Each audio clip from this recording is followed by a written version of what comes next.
शुंग काल को देखा। शुंग काल के अंतर्गत हमने देखा कि अंतिम राजा शुंग था देवभूति देवभूति शुंग। इसकी हत्या, इसके जो अमात्य था, इसका कण्वंशीय अमात्य जो था इसका, वासुदेव कण्व,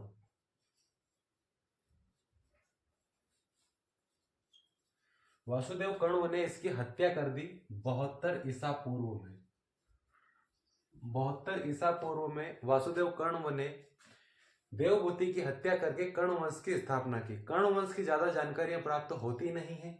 इसके केवल 4 जो राजा थे उनकी जानकारियां हमें प्राप्त होती है, जिसमें सबसे पहला जो राजा था वह था वासुदेव कण्व। दूसरा था भूमिपुत्र, तीसरा था नारायण, और चौथा था इसके अंतर्गत सुशर्मा।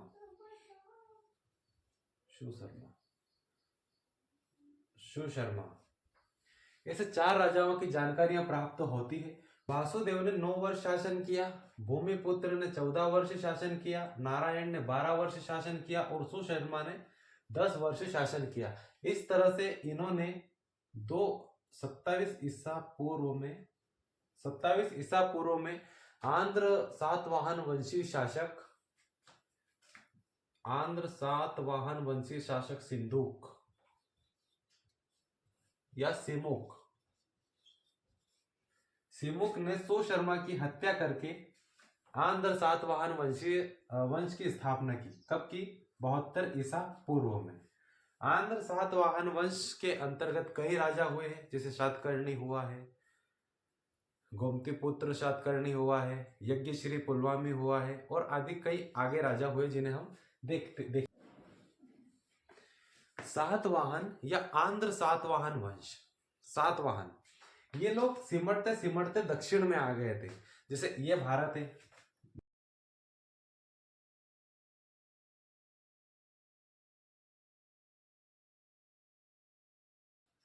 ये हमारा भारत है।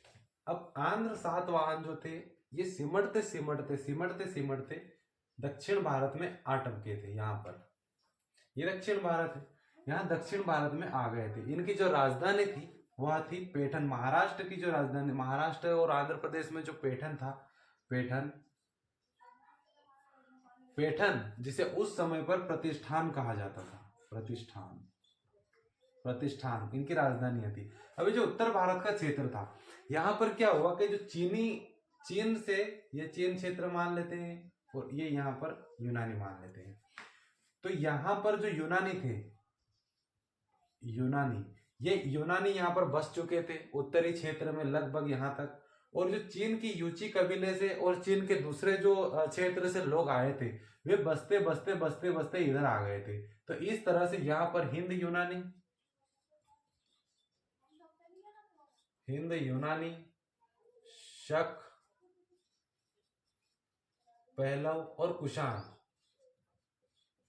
कुषाण इन लोगों ने अपना हस्तक्षेप प्रारंभ कर दिया था।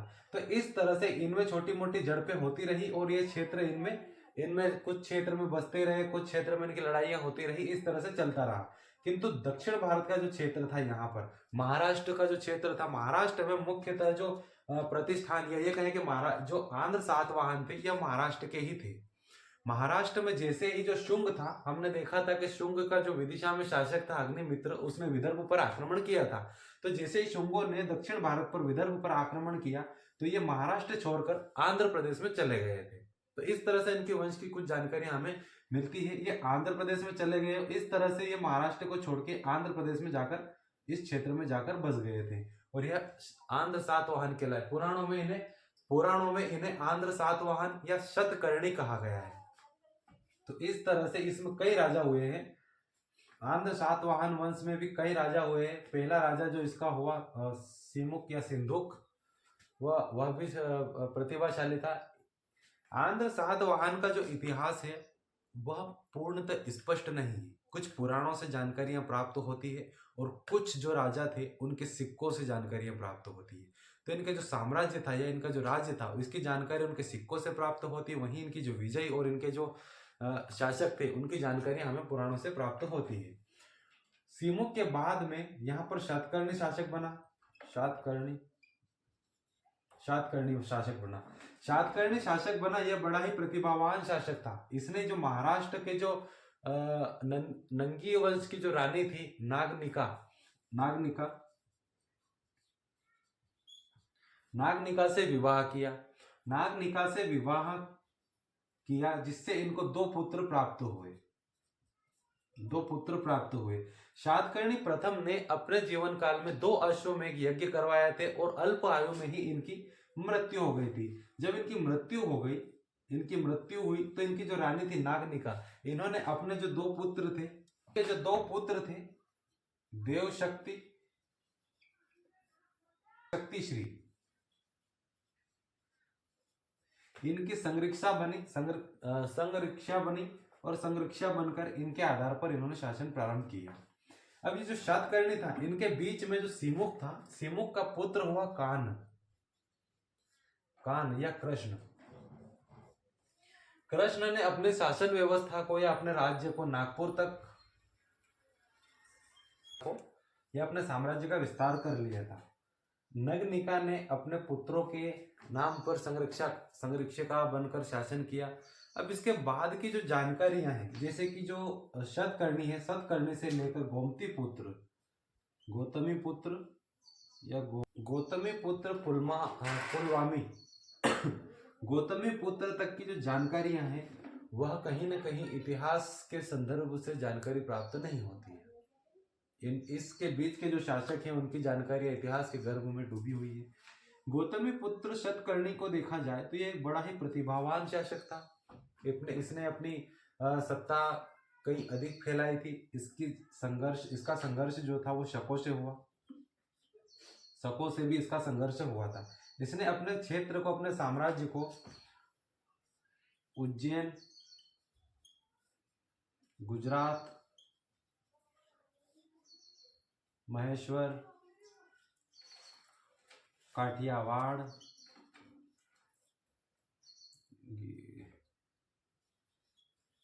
जूनागढ़, मांधाता आदि क्षेत्रों तक फैला दिया था। इस तरह से उत्तर भारत में भी इसने अपने साम्राज्य को सुदृढ़ रूप से फैला दिया था। यह एक प्रतिभावान शासक था और साम्राज्यवादी शासक था। इसने शक, पहलव और यूनानियों को परास्त किया था। 24 वर्ष तक इसने शासन किया और अपने शासन व्यवस्था में जनहितकारी कार्य भी किए। साथ ही यह वैदिक धर्म का अनुयायी था। वैदिक धर्म का अनुयायी था। साथ ही यह धर्म सहिष्णु भी था। व्यक्तिगत रूप से यह वैदिक धर्म का अनुयायी था, किंतु यह धार्मिक रूप से सहिष्णु भी था। पुत्र पुलवामी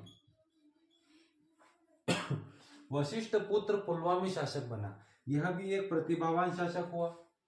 इन शासकों ने भी कई कार्य करवाए। वशिष्ठ पुत्र पुलवामी की जो झगड़ा था वह जो रुद्रदामन था, रुद्रदामन के साथ भी इसका झगड़ा हुआ, युद्ध हुआ, 2 बार परास्त भी हुआ और अपनी पुत्री का विवाह इससे कर दिया गया था। इसके बाद में शासक हुआ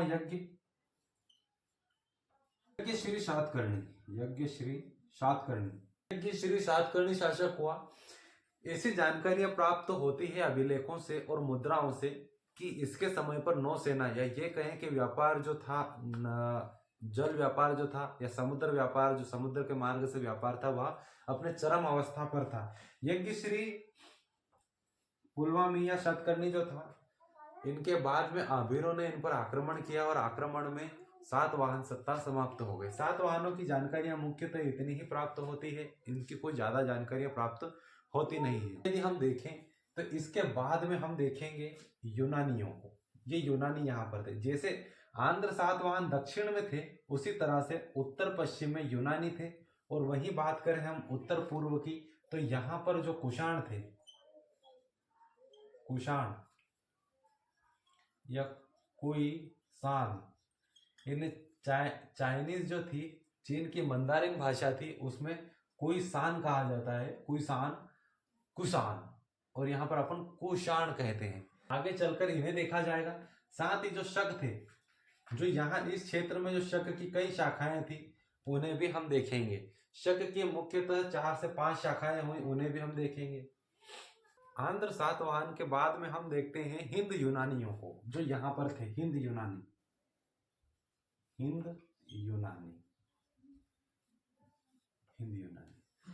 हिंदू यूनानियों में मुख्यतः हम देखते हैं कि सिकंदर भारत में आया, सिकंदर ने विश्व विजय की और इस तरह से यहाँ से चलते हुए वो भारत में पश्चिमोत्तर क्षेत्र से घुसा था और वहां पर भारत में इसका पोरस ने काफी मुकाबला किया और बाद में ये भारतीय क्षेत्रों को विजिट करते हुए वापस चला गया था। जब ये गया था तो इसके कुछ अधिकारी क्षत्रप और यहाँ पर रह गए थे और जब यह विश्व विजय करता हुआ भारत में आया था तो इसने जो अफगानिस्तान क्षेत्र था, अफगानिस्तान क्षेत्र में एक शहर बसाया था, बैक्ट्रिया, बैक्ट्रिया नामक शहर बसाया था। यहाँ पर बैक्ट्रिया, बैक्ट्रिया नामक शहर बसाया था जिसे कंधार कहा जाता है, कंधार। बैक्ट्रिया नामक शहर बसाया था। इस बैक्ट्रिया नामक शहर में ही आगे चलकर जो यूनानी लोग हुए उन्होंने यहाँ पर स्थायी रूप से अपनी सत्ता को स्थापित कर लिया था। तो हम देखते हैं कि यहाँ पर जो सीरिया था, बैक्ट्रिया के पास में ही जो सीरिया था, वर्तमान जो सीरिया है वहीं पर एक सीरिया, जो पुराना सीरिया था, सीरिया में राजा हुआ। सिकंदर के जाने के बाद इसका जो सेनापति हुआ सेल्यूकस, सेल्यूकस निकेटर, इसका जो सेनापति हुआ सेल्यूकस निकेटर। और सेल्यूकस निकेटर का सेनापति सिकंदर का सेनापति हुआ सेल्यूकस निकेटर और सेल्यूकस निकेटर का ही आगे चलकर एक पौत्र हुआ, पौत्र, पौत्र कौन हुआ? एंटियोकस, एंटियोकस, एंटियोकस हुआ और यह सीरिया की गद्दी पर बैठा। हम मौर्य काल पढ़ते हैं तो मौर्य काल में हम देखते हैं कि जो बिंदुसार हुआ था, बिंदुसार ने सीरिया के राजा एंटियोकस से सूखे अंजीर, मदिरा और एक दार्शनिक की मांग की थी।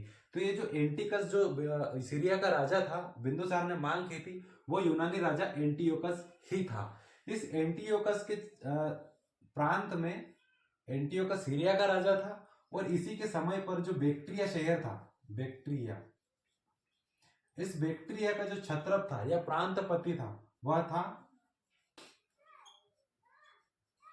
डायोडोटस। यहां का जो प्रांतपति या क्षत्रप था वह था डायोडोटस, क्षत्रप था। एंटियोकस का उत्तराधिकारी हुआ सेल्यूकस, सेल्यूकस द्वितीय, सेल्यूकस द्वितीय इसका उत्तराधिकारी हुआ। ये जो बैक्ट्रिया का प्रांतपति डायोमेटस था, ये बड़ा ही प्रतिभावान था, महत्वाकांक्षी था। इसीलिए इसने क्या किया था कि बैक्ट्रिया का स्वतंत्र शासक बन चुका था, ये स्वतंत्र शासक बन गया था। किसके समय पर? सेल्यूकस द्वितीय के समय पर। तो जैसे ही ये बना तो सेल्यूकस द्वितीय ने अपनी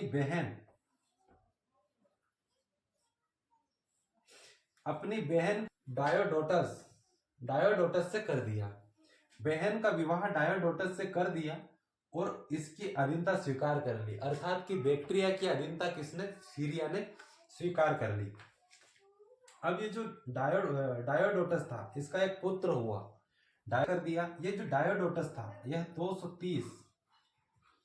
230 ईसा पूर्व में डायोडोटस मर गया। तो डायोडोटस की मृत्यु के बाद में इसका जो पुत्र हुआ डायोडोटस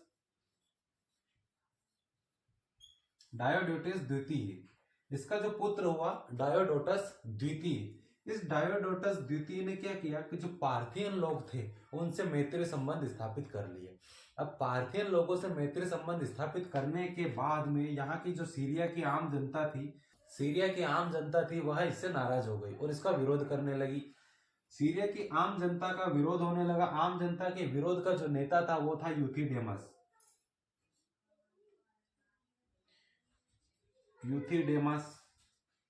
यूथिडेमस के नेतृत्व में लोगों ने डायोडोटस द्वितीय का विरोध करना प्रारंभ कर दिया और ऐसे में जो सेल्यूकस द्वितीय की बहन थी जिसने विवाह किया था डायोडोटस प्रथम से, जिसका पुत्र हुआ डायोडोटस द्वितीय, तो डायोडोटस द्वितीय की जो भी माता, यह कहें कि सौतेली माता थी, यह सेल्यूकस की बहन, इसने पुनर्विवाह किससे कर लिया? डायोडोटस प्रथम के मरने के बाद में यूथिडेमस से पुनर्विवाह कर लिया। ऐसे में यूथिडेमस ने डायोडोटस को मार दिया और मारकर स्वयं राजा बन गया। यूथिडेमस स्वयं राजा बन गया। अब यूथिडेमस स्वयं राजा बना, इसके बाद में इसका एक पुत्र हुआ। यूथिडेमस का पुत्र हुआ डेमेट्रियस।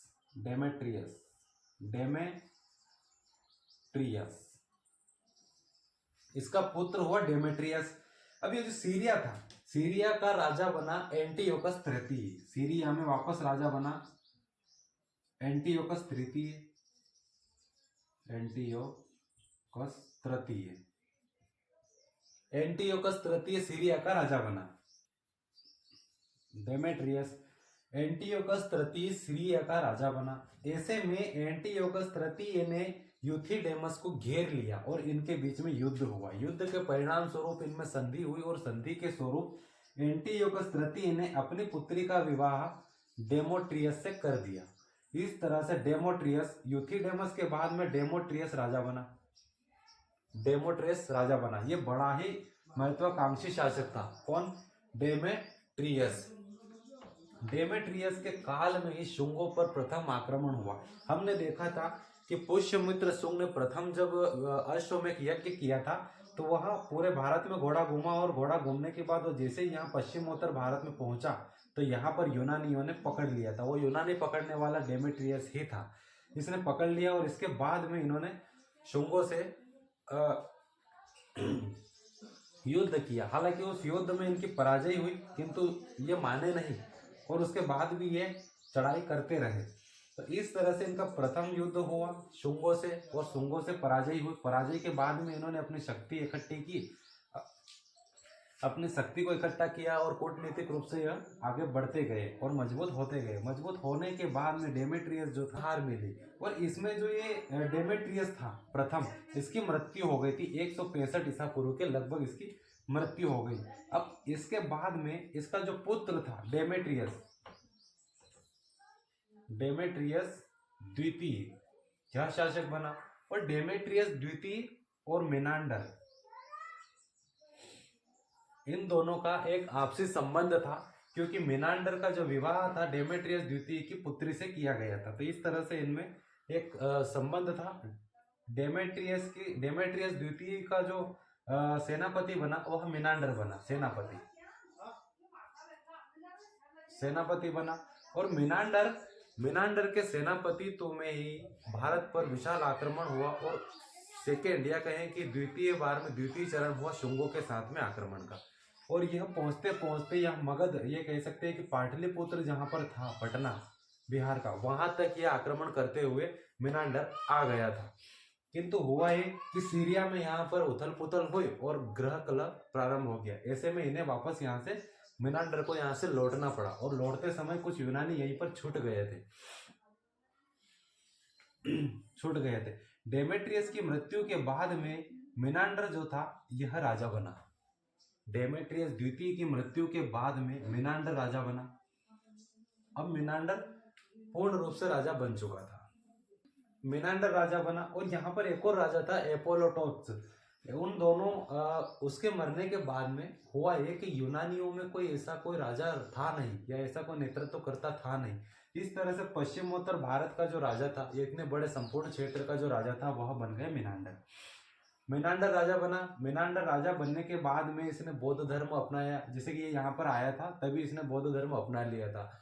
हमें मेनांडर की जानकारी मिलिंद पन्हों से मिलती है जिसमें नागसेन और मिलिंद के प्रश्न है जिसमें नागसेन उसका उत्तर देता है, उससे जानकारियां मिलती है। इसके बाद में मेनांडर के बाद में इसका बेटा था स्ट्रेटस यह बना। यह अल्प वयस्क था तो इसकी जो माता थी उन्होंने इसकी संरक्षिका के रूप में इस यहाँ पर शासन किया। इस तरह से हिंद यूनानी भारत में आए, भारत में इन्होंने आक्रमण किए और भारत में आक्रमण करने के बाद में यह किस तरह से फैलते गए। अब हम देखेंगे सिथियन को। सिथियन या शक, ये शक कौन थे, शक कहां से आए थे और ये आए थे तो भारत में क्यों आए थे, इन चीजों को हम आगे देखेंगे। शकों को, शक कौन थे, कहां से आए थे, शकों का एक संक्रमण काल है। जब ये बाहर से आए थे तो ये कहीं जगह से होते हुए आए थे। ये मध्य एशिया में मुख्यतः एक जाति रहती थी हूण। इन हूणों ने आक्रमण किया किस पर? यूची कबीले पर। यूची कबीले पर आक्रमण किया तो ये यूची कबीले के लोग चलकर दक्षिण की ओर चले और सीरी नदी घाटी में आए, जहां पर रह रहे थे शक। शकों से टकराए और शकों को टकराकर शकों को पराजित किया तो शक यहां से भाग कर यह आए सीरिया, जहां पर रह रहे थे यूनानी। सीरिया जो है लगभग हम अगर देखें तो इस तरह से ये भारत है और ये विश्व है, तो सीरिया इस क्षेत्र में आ पड़ता है। इस क्षेत्र का जो भाग है ये सीरिया के अंतर्गत मान लिया जा सकता है। यहाँ पर आए और यहाँ पर यूनानी और पहलव रह रहे थे, इनसे टकराए। तो पहलव का जो पार्थियन राजा था उन्होंने शकों को बुरी तरह से भगाया और ये भाग कर भारत की ओर आने लगे। और जब ये भारत की ओर आए तो कई शाखाओं में अलग अलग बट गए, क्योंकि कई जगह इनकी झड़प होती गई, हिंदू यूनानियों से भी इनकी झड़प होती रही। इस तरह से भारत में आए और भारत में इनकी कई शाखाओं में विभाजित हो गए और इनकी मुख्यतः 4 शाखाएं हुई। कैसी हुई?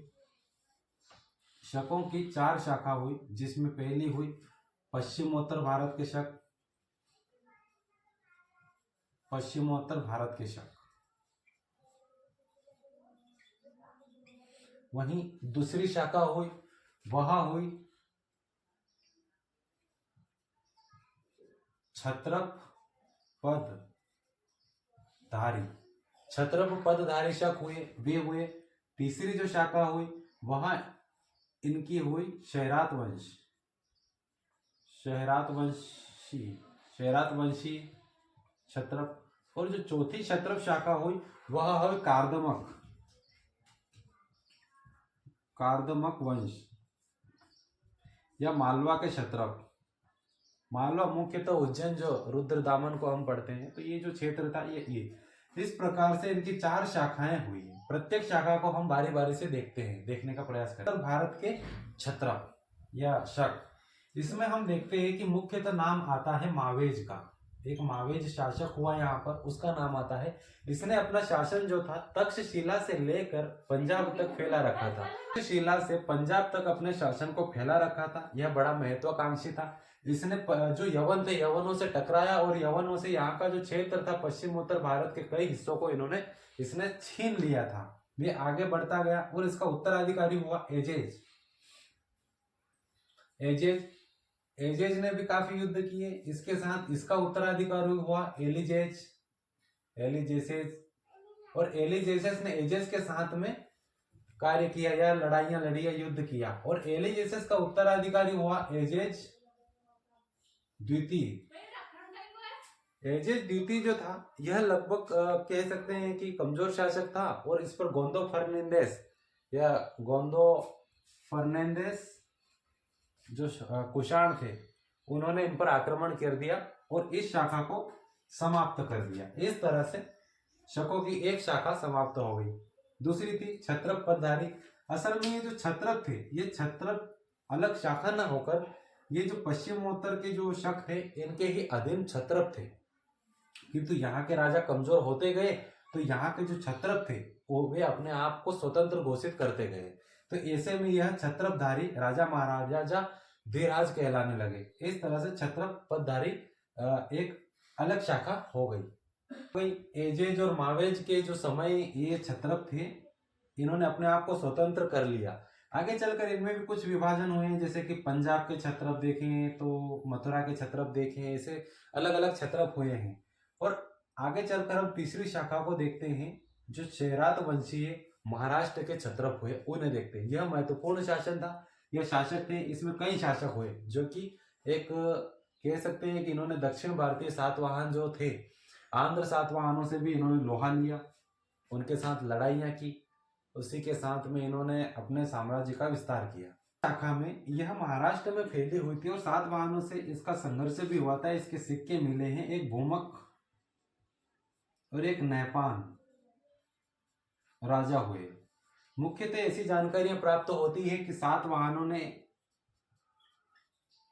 सातवाहनों ने शकों की इस शाखा का अंत कर दिया था। इस तरह से शकों की तीसरी शाखा भी समाप्त हो गई थी और बची थी सबसे महत्वपूर्ण शाखा, वह थी कार्दमक वंश, या ये कहें कि मालवा के जो क्षत्रप थे जिनकी मुख्य राजधानी उज्जैन में थी और यह गुजरात के कई क्षेत्रों पर शासन कर रहे थे, जिसमें जूनागढ़ अभिलेख जो है, जूनागढ़ अभिलेख इसमें महत्वपूर्ण भूमिका निभाता है और उससे हमें इसकी कई जानकारियां प्राप्त होती है, जिसके अंतर्गत रुद्रदामन हुआ। रुद्रदामन एक महत्वपूर्ण राजा हुआ है। तो आगे हम रुद्रदामन और उससे पहले के राजा और उसके बाद के राजा और उसके शासनकाल को देखते हैं। इस शाखा को कर्दमक शाखा इसलिए कहा जाता है कि ईरान क्षेत्र में एक नदी है कर्दमक, उस कर्दमक नदी क्षेत्र से इनका महत्वपूर्ण संबंध है, इसीलिए इस वंश को कर्दमक वंश कहा जाता है या कर्दमस वंशीय क्षत्रप कहा जाता है। इसमें मुख्यतः जो राजा हुआ वह हुआ यशोमतिक, किंतु यह एक स्वतंत्र राजा नहीं था। इसका जो पुत्र हुआ चेस्टन, वह एक स्वतंत्र राजा था। चेस्टन एक स्वतंत्र राजा था। इनके विषय में कई जानकारियां प्राप्त होती है। आगे चलकर चेस्टन का पुत्र हुआ जयदामन और जयदामन का पुत्र हुआ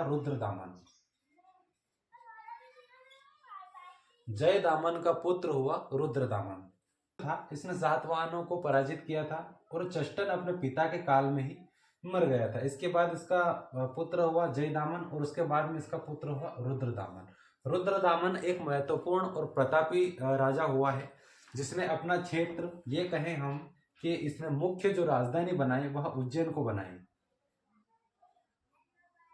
उज्जैन मध्य प्रदेश में जो अवंती है या उज्जैन है, वह अवंती था उस समय पर, अपनी राजधानी उसे बनाई और जो काठियावाड़ गुजरात का क्षेत्र था वहां पर से यह शासन किया। वहां से लेकर ये कहें कि पाटलिपुत्र, गंगा यमुना का दोआब और दक्षिण में आंध्र प्रदेश तक इसने अपने शासन को स्थापित किया था।